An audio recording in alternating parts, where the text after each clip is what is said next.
बोलिए भारत माता की, भारत माता की। कर्पूरी ठाकुर जी की। कार्यक्रम में आए बहनों भाइयों की आज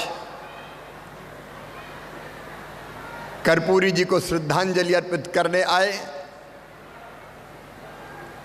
भारत के विद्वान उपराष्ट्रपति परम आदरणीय जगदीप धनखड़ जी, डॉक्टर श्रीमती सुदेश धनखड़ जी, बिहार के राज्यपाल आदरणीय आरिफ मोहम्मद खान जी, doctor Harivansh ji, deputy chairman Rajya Sabha, Karpoori ji के सुपुत्र और मेरे साथ मंत्री है केंद्र में आपके लोकप्रिय नेता आदरणीय रामनाथ ठाकुर जी, कृषि राज्य मंत्री आदरणीय भागीरथ चौधरी जी, गृह राज्य मंत्री आदरणीय नित्यानंद जी,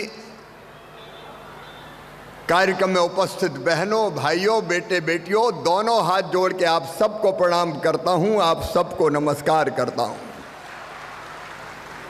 अपने लिए तो सब जीते हैं,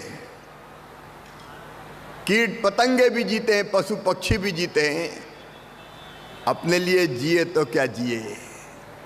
जीता वास्तव में वो है जो देश के लिए जीता है, जनता के लिए जीता है, औरों के लिए जीता है। और कर्पूरी जी का पूरा जीवन अपने लिए नहीं था, जनता के लिए था, गरीबों के लिए था, दीनों दुखियों के लिए था, पिछड़ों के लिए था, किसानों के लिए था। है समय नदी की धार के जिसमें सब बह जाया करते हैं, लेकिन कुछ ऐसे होते हैं इतिहास बनाया करते हैं। कर्पूरी जी ने विशेषकर गरीबों और पिछड़ों की सेवा करके एक नया इतिहास रचा था। प्रिय बहनों और भाइयों, आज मैं इस धरती को, कर्पूरी ग्राम की इस पवित्र माटी को प्रणाम करता हूं जिसने कर्पूरी जी जैसी महान विभूति को जन्म दिया। और कर्पूरी जी ने जो काम किया अगर घंटों भी वर्णन करें तो वो कम है। उनका चिर परिचित नारा था, 100 में 90 शोषित है, शोषितों ने ललकारा है, धन धरती और राजपाट में 90 भाग हमारा है। वो ये भी कहते थे, अधिकार चाहो तो लड़ना सीखो, पग पग पर अड़ना सीखो, जीना है तो मरना सीखो। लेकिन वो जिए तो जनता के लिए, हर क्षण उनने देश और जनता के लिए समर्पित किया। पिछड़ों को आरक्षण देने का काम अगर किसी ने किया था तो उनका नाम स्वर्गीय श्री कर्पूरी ठाकुर था। मैं उनको प्रणाम करता हूं। शिक्षा के मामले में यहां बहन और भाई बड़ी संख्या में,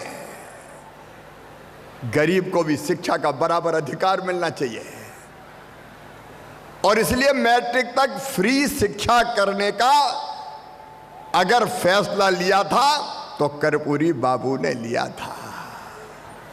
और एक बात और, तकलीफ आज भी होती है, वो पक्षधर थे अपनी भाषा में शिक्षा देने के लिए। जब कर्पूरी बाबू मुख्यमंत्री बने तो उस समय शिक्षा, मैट्रिक की परीक्षा के लिए अंग्रेजी पास करना जरूरी था।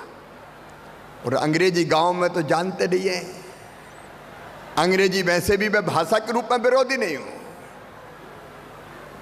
लेकिन गांव में हम अपनी मातृभाषा में ठीक से पढ़ाई कर सकते हैं। तो कई बच्चे अंग्रेजी में फेल हो जाते थे तो मैट्रिक पास ही नहीं कर पाते थे। ये कर्पूरी बाबू थे जिन्होंने अंग्रेजी में पास होने की अनिवार्यता मैट्रिक पास होने के लिए खत्म कर दी। अपनी भाषा में शिक्षा प्राप्त करो।